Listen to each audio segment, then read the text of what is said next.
25살 베트남 여자가 한국에 시집을 왔는데요. 어느 날 남편이 이러는 거예요. 우리 애 10명 낳자. 그러니까 이 아내가 눈이 동그래져서 그랬대요. 왜요? 왜 10명이요? 힘들어요. 근데 여러분, 오늘 제가 하려는 이야기는 사실 애 10명이 아니에요. 이 25살 아내가요. 한국에 와서 하나하나 놀라기 시작하는데 놀라는 게 뭐냐면 우리가 매일 아무 생각 없이 지나치는 것들이거든요. 그러니까 이게 무슨 이야기냐면요. 한국에서만 쭉 살아온 우리는 절대 못 느끼는 걸 이 사람이 대신 느껴주는 이야기예요. 우리 눈에는 너무 익숙해서 안 보이는 것들이 이 사람 눈에는 하나하나 다 보이는 거죠. 그래서 이 사람 이야기를 듣다 보면요. 우리나라가 이랬나 싶은 순간이 계속 나와요. 미리 하나만 말씀드릴게요. 이 아내가 한국에 와서 제일 먼저 반한 곳이 어딘지 아세요? 놀이공원도 아니고요. 백화점도 아니에요. 다이소예요. 3,000원짜리 인형 하나 딱 안고서 세상 다 가진 표정을 짓는 거예요. 오늘 이 영상 끝까지 보시고 나면요. 여러분이 너무 당연해서 지루하다고까지 느꼈던 것들이 조금은 다르게 보이실 겁니다. 자, 그럼 이 25살 사랑이의 눈을 한번 빌려보실까요? 이 아내 이름이 사랑이에요. 한국 온 지 얼마 안 됐고요. 아직 한국말이 많이 서툴러요. 대화가 잘 안 통해서 답답할 때도 많다고 해요. 근데 저는 바로 그게 포인트라고 봐요. 눈이 아직 새거든요. 우리는 10년이 10년을 봐서 눈에 딱 익어버린 풍경인데 이 사람은 그걸 지금 처음 보는 거예요. 그래서 이 사람 반응이 꼭 거울 같아요. 우리나라를 다시 한번 비춰주는 거울이요. 오늘 제가 보여드릴 순서는 이래요. 처음엔 진짜 사소한 거, 가게에서 파는 몇천 원짜리 물건에서 시작합니다. 그 다음엔 공항이에요. 그 다음엔 우리가 그냥 숨 쉬는 이 공기까지 가요. 그리고 마지막엔 이 밝고 장난기 많은 사랑이가 밤에 몰래 울었던 이야기까지 갑니다. 한국에서만 살아본 분들은 정말 모르시는 게 많거든요. 하나씩 같이 보시죠. 자, 첫 번째예요. 사랑이가 한국 와서 제일 먼저 반한 곳, 다이소요. 이게 좀 웃긴 게 뭐냐면요. 남편이랑 다이소에 갔는데 사랑이가 인형 코너 앞에서 딱 멈춰서 안 움직여요. 하얀색 강아지 인형을 하나 딱 안더니 이거 안고 자고 싶다고 그래요. 남편이 그거 얼마냐 물어보니까 3,000원. 그러니까 사랑이가 그래요. 진짜요. 이게 3,000원이요. 안 비싸요. 베트남보다는 좀 비싼데 그래도 여기 괜찮다고 싸다고 5,000원짜리 3,000원짜리 그거를 하나하나 손에 들어보는 거예요.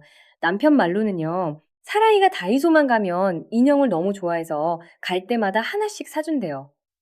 인형 하나에 저렇게 행복해하는데 안 사줄 수가 없는 거죠. 그러다 또 액자 코너로 가요. 두 분이 같이 찍은 사진을 집에 걸고 싶어서 A4 사이즈 액자를 고르는 거예요. 사진을 벽에 걸겠다고 위에도 걸고 여기도 걸고 화장품 코너 가서는 또 눈이 반짝여요. 마스크팩 보면서 이거 유명하다고 베트남 사람들이 이거 진짜 좋아한다고 그러는 거예요. 근데 저는 이 대목에서 진짜 감탄했어요. 사랑이가요. 집에서 식물을 키우는데 남편이 화분 사줄까 했대요. 그러니까 사랑이가 필요 없다는 거예요. 페트병에다 키우면 된다고. 그래서 진짜로 페트병을 잘라서 거기다 상추 키우고 토마토 키우고 그런데요. 남편이 사준다는데도 자기는 페트병이면 충분하다는 거예요. 이게 무슨 의미냐면요. 이 사람은 없어서 그렇게 사는 게 아니에요. 그냥 있는 걸로 알뜰하게 야무지게 사는 게 몸에 밴 사람인 거예요. 3,000원짜리 인형에도 행복해하고 페트병 하나로 상추를 길러먹는 사람. 그러니 한국의 그 흔하디흔한 다이소가 이 사람한테는 얼마나 신기한 보물창고겠어요. 그리고 빙수. 사랑이가 한국 와서 팥빙수를 처음 봤대요. 이게 대체 뭐냐고. 그리고 자몽. 자몽을 한국에서 처음 먹어봤는데 한 입 먹더니 쓰다고 인상을 팍 쓰더래요. 그 표정이 얼마나 귀여웠겠어요. 자, 한번 생각해 보세요. 우리한테 다이소가 뭐예요? 그냥 필요한 거 있으면 슥 들어가서 대충 집어서 나오는 곳이잖아요. 빙수도 그냥 여름에 하나 사 먹는 거고요. 근데 이 사람 눈에는요. 3,000원짜리 인형 하나가 신세계고 처음 보는 얼음 디저트 하나가 사건이에요. 여러분한테는 그냥 다이소인데 누군가한테는 처음 보는 세상인 거예요. 겉으로 보면 그냥 김에 밥 말아놓은 김밥이 어떤 외국인한테는 인생 음식이 되듯이 말이에요. 그냥 지나치던 게 사실은 그렇게 특별한 거였던 거죠. 그런데 여러분, 더 신기한 게 있어요. 사랑이가 한국에 처음 딱 도착했을 때 이야기예요. 인천공항에 내렸는데 이 사람이 제일 먼저 놀란 게 뭐였냐면요. 공항을 빠져나오는 속도였어요. 베트남에서는요.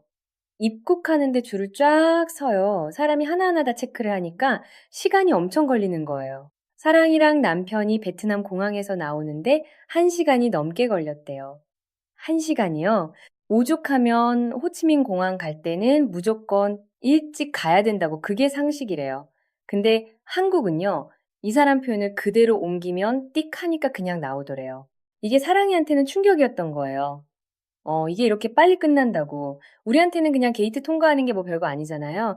오히려 사람 많으면 공항 왜 이렇게 붐비냐고 짜증낼 때도 있고요. 근데 생각해보면요. 우리가 매일 뉴스에서 뭘 듣습니까? 인천공항이 또 세계 몇 위 했다더라. 서비스 평가에서 1위 했다더라. 그거 들을 때마다 우리는 그냥, 아, 그런가 보다 하고 넘어가잖아요. 자랑인 건 아는데 별로 와닿지가 않아요. 순위는 그냥 순위니까요. 근데 그 순위가요. 이 25살 사랑이한테는 숫자가 아니라 몸으로 느낀 거예요. 1시간을 줄 서던 사람이 여기서는 띡 하고 나오니까요. 그 차이를 머리가 아니라 발로 느낀 거죠. 여러분이 아무 생각 없이 걸어 나오는 그 게이트가요. 누군가한테는 여기 진짜 다르구나 하는 첫 번째 충격이었던 거예요. 우리는 그걸 매일 밟고 지나가면서도 몰랐던 거고요. 그런데 여러분 이제부터가 진짜예요. 사랑이가 한국 와서 계속 정말 계속 반복하는 말이 하나 있어요. 공기가 깨끗해요. 날씨가 좋아요. 이 말을 몇 번을 하는지 몰라요. 사랑이가 지금 사는 데가 여주거든요. 여주 와서 그 말을 입에 달고 산대요. 우리는 이거 들으면 좀 의아하잖아요. 한국 공기가 뭐가 깨끗해. 미세먼지 때문에 매일 앱보고 사는데. 근데 사랑이한테는 진심이에요. 왜냐면요. 베트남은 오토바이가 정말 많거든요. 길에 오토바이가 그냥 물 흐르듯이 다녀요. 그러다 보니까 매연이 좀 있어요. 공기가 뿌옇단 말이에요. 그리고 이게 단순히 공기 문제가 아니에요. 사랑이 발에 상처가 있대요. 오토바이를 하도 많이 타다 보니까 생긴 상처요. 베트남에서는 오토바이가 생활이고 또 그만큼 위험한 거예요. 그래서 사랑이가 한국 와서 그러는 거예요. 여기는 오토바이가 없어서 편하다고, 마음이 편하다고. 자, 이 편하다는 말을 다시 한번 들어보세요. 이게 그냥, 아, 좀 편리하네. 이런 편함이 아니에요. 위험한 데서 안 위험한 데로 온 편함이에요. 몸에 상처까지 났던 사람이 이제는 그럴 일이 없어진 편함이요. 그러니까 이 사람이 깨끗하다, 편하다 할 때마다 그건 머리로 하는 말이 아니라 몸으로 겪은 이야기인 거죠. 우리가요, 그냥 아무 생각 없이 들이쉬는 이 공기가 우리가 별 생각 없이 건너는 이 길이요.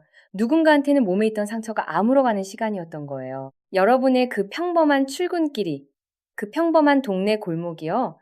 어떤 사람한테는 처음으로 마음 놓고 걸어본 길일 수도 있는 거예요. 그거밖에 한번 나가서 살아봐야 안다잖아요. 우리는 그걸 매일 공짜로 누리고 있었던 거고요. 자, 이쯤에서 사랑의 이야기를 조금 더 들어볼게요. 네, 아까 다이소에서 마스크팩 보고 좋아했다고 했잖아요. 이게 사랑이만 그런 게 아니에요.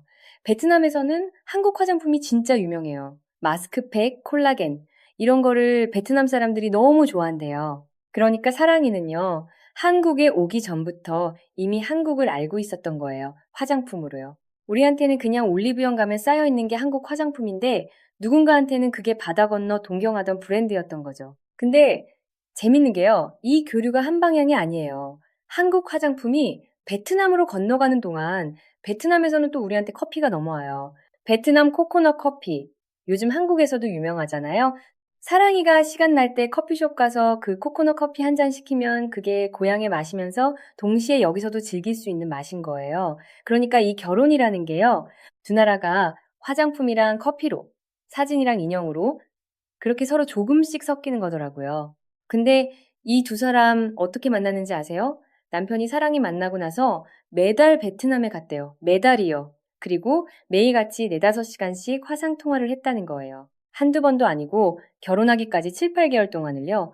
남편이 그러더라고요. 그렇게 하다 보니 확신이 생겼다고. 아, 이 사람 정말 괜찮은 사람이구나. 정말 행복하게 살 수 있겠구나. 그걸 느꼈다는 거예요. 하루아침에 뚝딱 정한 게 아니라 그 긴 시간을 서로 알아가면서 마음을 정한 거죠. 남편이 그런 말도 하더라고요. 자기가 찾던 건 무슨 대단한 조건이 아니라 힘들 때 옆에서 진심으로 위로해주는 사람이었다고. 그리고 사랑이한테서 그걸 봤다는 거예요. 그렇게 온 사랑이가 남편 앞에서 어떤 사람이냐면요. 남편이 처음 봤을 때는 좀 도시적이고 깐깐한 이미지였대요. 근데 살아보니까 완전 반대인 거예요. 남편이 집에 딱 들어오면요. 사랑이가 남편 하고 부르더니 그 앞에서 춤을 춘대요. 또 어떤 날은 남편이 집에 왔는데 사랑이가 없어요. 전화해도 안 받고 어디 갔지 하고 걱정하는데 알고 보니까 신발장에 숨어 있었던 거예요. 남편 놀래켜 주려고요. 이건 반대로 남편이 한 거예요. 새벽에 혼자 일어나서 파티용 풍선 있잖아요. 그걸 두세 시간을 계속 불었대요. 사랑이가 아침에 일어나서 그걸 보고 깔깔 웃으라고요. 새벽에 혼자 두세 시간을 풍선 부는 남자라니. 남편이 그러더라고요. 사랑이가 애정 표현을 참 잘해준다고. 힘든 날 들어오면 수고했어요 하고 다독여준다고. 사랑해요 라는 말을 아끼지 않는다고요. 그런 말 한마디가 사람을 얼마나 살게 하는지 받아본 사람은 알잖아요. 남편이 그러더라고요. 사랑이랑 있으면 자기만 잘하면 행복할 것 같다고. 복잡할 게 없다고요. 서로 바라보고 표현하고 그거면 된다는 거예요. 사실 그 기본이 결혼 생활에서 제일 어려운 건데 이 두 사람은 그걸 참 잘하고 있는 거죠. 근데 여러분, 이렇게 밝고 장난기 많은 사랑이가요. 사실은 밤에 몰래 운 적이 있어요. 한국 온 지 한 두 달쯤 됐을 때예요. 남편이 새벽에 문득 깼는데 사랑이가 옆에서 몰래 울고 있더래요. 왜 울어요? 왜 그래요? 하고 물으니까 사랑이가 이렇게 말했대요. 베트남 가고 싶어요. 어머니, 아버지 보고 싶어요. 이걸 향수병이라고 하죠. 베트남에서 온 신부들이 한국 오면 거의 다 겪는 거래요. 두세 달 동안은 부모님, 가족, 고향, 음식 그런 게 사무치게 생각나는 거예요. 아무리 남편이 잘해줘도 그 빈자리가 잘 안 채워지는 거죠. 남편도 고민을 진짜 많이 했대요. 이걸 보내주는 게 맞나, 안 보내는 게 맞나. 자기가 아무리 노력해도 그 빈자리가 안 채워지는 걸 보면서 미안한 마음이 컸대요. 주변에도 물어봤대요. 그랬더니 한 번 다녀오는 것도 괜찮다고. 그래서 결국 보냈어요. 온 지 세 달 만에 사랑이를 베트남에 보내서 부모님을 뵙게 했어요. 주변에서도 놀랐대요. 보통은 그렇게 빨리 못 가거든요. 다들 왜 벌써 왔냐고 물어볼 정도로요. 지금도 사랑이는 매일 가족들이랑 영상통화를 한대요. 어머니 안녕하세요 하고 배운 한국말로 인사하면 저쪽에서도 서툰 한국말로 받아주고 그렇게 두 나라가 화면 하나로 이어지는 거예요. 고향을 통째로 가져올 수는 없어도 매일 밤 화면 너머로 어머니 얼굴을 보는 거죠. 그리고요, 이 어머니 안녕하세요. 이 한마디가 사실 쉬운 게 아니에요. 우리는 한국말을 태어나면서부터 공짜로 얻었잖아요. 아무 노력 없이요. 근데 사랑이는요, 25에 완전히 다른 언어를 하나하나 새로 배우고 있는 거예요. 대화가 잘 안 통해서 답답할 때도 많고 아직 못하는 말이 많아서 힘들다고 해요. 그래도 포기를 안 해요. 왜냐면 남편이랑 이야기하고 싶으니까요. 시댁 식구들이랑도 통하고 싶으니까요. 우리가 아무 생각 없이 툭툭 내뱉는 이 한국말을요. 누군가는 사랑하는 사람 때문에 그렇게 애써서 한 글자 한 글자 배우고 있는 거예요. 그거 생각하면요. 우리가 매일 쓰는 이 말이 좀 다르게 들리지 않으세요? 자, 여기까지만 들으면 그냥 애틋한 부부 이야기 같죠? 근데 제가 진짜 놀란 건 그다음이에요. 사랑이가요. 한국에 와서 일도 해요. 한 달에 40만 원 정도를 벌어서 그 돈을 차곡차곡 모은대요. 그리고 그렇게 번 돈으로 베트남에 있는 가족들을 챙겨요. 남편은 오히려 그걸 응원해요. 아내를 집에만 두는 게 아니라 자기 일을 하고 돈도 벌고 그러면서 한국에 더 빨리 적응하는 게 낫다고 보는 거죠. 25, 아직 어린 나이인데도 집안 생각을 그렇게 많이 한대요. 우리가 흔히 외국인 신부라고 하면요. 그냥 누가 데려와서 보살펴줘야 하는 사람, 이렇게 생각하기 쉽잖아요. 근데 사랑이는 정반대예요. 낯선 나라에 와서 자기 손으로 돈을 벌고 그 돈으로 저 멀리 있는 가족을 건사하는 사람이에요. 누가 챙겨줘야 하는 사람이 아니라 자기가 누군가를 챙기는 사람인 거죠. 그리고 이 사람이요. 사랑이한테 한국 사람들 어떠냐고 물어보면요. 그냥 환하게 웃으면서 좋아요. 그래요. 처음 낯선 나라에 아는 사람 하나 없이 온 사람이 한국 사람들이 좋다고 말할 수 있게 되기까지 그 사이에 분명 따뜻한 순간들이 있었겠죠. 그리고 이제는 이 사람이 그 따뜻함을 돌려주고 있어요. 받은 걸 돌려준다는 거. 이게 사실 제일 어려운 거잖아요. 자기도 아직 여기서 자리를 다 못 잡았는데 남을 먼저 챙긴다는 거예요. 근데 사랑이는 그걸 벌써 하고 있는 거예요. 사랑이가 여주에 있는 다문화센터에서 봉사활동을 하거든요. 시간 날 때마다 가서 어르신들이나 몸이 불편하신 분들한테 김치를 나눠드리고 식사를 대접하고 그런데요. 남편한테 갔다 올게 하고 나간대요. 한번 생각해 보세요. 이 사람은요, 아는 사람이라고는 남편밖에 없는 낯선 나라에 온 지 얼마 안 됐어요. 말도 안 통해서 답답하고 밤에는 고향이 그리워서 몰래 울던 사람이에요. 그런 사람이요. 이제는 자기 힘으로 돈을 벌어 가족을 챙기고 한국의 어르신들한테 김치를 나눠주고 있는 거예요. 그러니까 한국이라는 나라가 이 사람한테 뭐가 됐냐면요. 그냥 깨끗하고 빠르고 물건 싼 나라가 아니에요. 울면서 왔다가 정을 붙이고 이제는 남한테 뭔가를 나눠주고 싶어지는 곳. 그러니까 집이 된 거예요. 우리가 그냥 지나가는 이 나라가요, 누군가한테는 그렇게 마음을 붙이고 살아가는 집이 된 거예요. 낯선 나라가 집이 되는 그 과정을 이 사람이 몇 달 만에 보여준 거예요. 그게 저는 제일 놀라웠어요. 생각해보면요, 우리 할머니, 할아버지 세대도 그랬어요.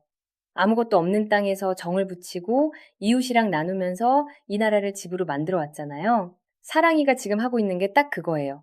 낯선 곳을 내 집으로 만드는 일. 그걸 이 25살 사랑이가 우리 눈앞에서 다시 한번 보여주고 있는 거죠. 자, 이제 처음으로 한번 돌아가 볼게요. 영상 맨 처음에 사랑이가 다이소에서 3,000원짜리 인형 하나에 그렇게 좋아했다고 했잖아요. 하얀 강아지 인형 안고 자고 싶다던 거요. 그리고 벽에 걸 사진 액자 고르던 거요. 페트병에다 상추 키우던 거요. 그때는 그냥 귀엽고 알뜰한 장면이었죠. 근데 지금 다시 보면요. 그거 그냥 인형 산 게 아니에요. 이 낯선 나라에서 자기가 살아갈 집을 하나하나 꾸미고 있었던 거예요. 남편이랑 찍은 사진을 벽에 걸고 좋아하는 인형을 놓고 페트병에 상추를 심고 여기가 이제 내 집이다 하고요. 우리가 오늘 같이 본 게 뭐예요? 3,000원짜리 인형, 띡 하고 나오는 공항, 깨끗한 공기, 오토바이 없는 길, 서툴지만 매일 한 글자씩 늘어가는 한국말, 그리고 밤에 몰래 울다가 이제는 김치를 나눠주는 사람. 이게 다 뭐냐면요. 우리가 매일 곁에 두고도 있고 사는 것들이에요. 한국에서만 살면요.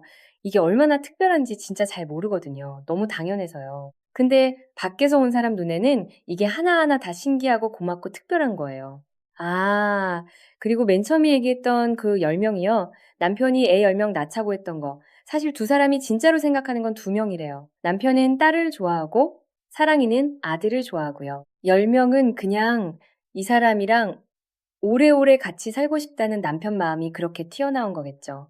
애 10명이 아니라 이 사람이랑 10배로 오래 있고 싶다는 말이었던 거예요. 사랑이랑 남편이 그러더라고요. 어디 놀러 가면 사진을 꼭 찍어야 된다고. 사랑이가 예쁜 사진을 그렇게 좋아한대요. 사진 못 찍으면 하루 종일 삐져 있을 정도로요. 저는 그 말이 계속 남더라고요. 사진을 남긴다는 거요. 이 나라에서 보낸 하루하루를 여기가 좋아서 남겨두고 싶다는 거잖아요. 싫은 곳이면 사진을 왜 남기겠어요? 좋으니까. 이 순간이 소중하니까 남기는 거죠. 사랑이한테는 한국에서의 하루하루가 그렇게 남겨두고 싶은 날들인 거예요. 여러분, 오늘 이 영상 다 보셨으면요. 다음에 집 문 열고 밖에 나가실 때 딱 한 번만요. 그냥 지나치던 그 공기랑 그 거리랑 그 골목을요. 오늘 이 25살 사랑이 눈으로 한번 봐보세요. 아마 조금은 다르게 보이실 거예요. 우리가 너무 당연하게 여겨서 못 봤던 것들이요. 사실은 누군가한테는 매일매일이 놀라움이고 매일매일이 고마움인 거니까요. 3,000원짜리 인형에 웃고 페트병에 상추를 심고 밤에는 고양이 그리워 울다가 이제는 어르신들한테 김치를 나눠주는 사람. 그 사람 눈에 비친 우리나라가요. 오늘 저는 참 예뻐 보였어요. 오늘 영상은 여기까지고요. 재밌게 보셨으면 좋겠습니다. 다음에 또 좋은 이야기로 찾아올게요.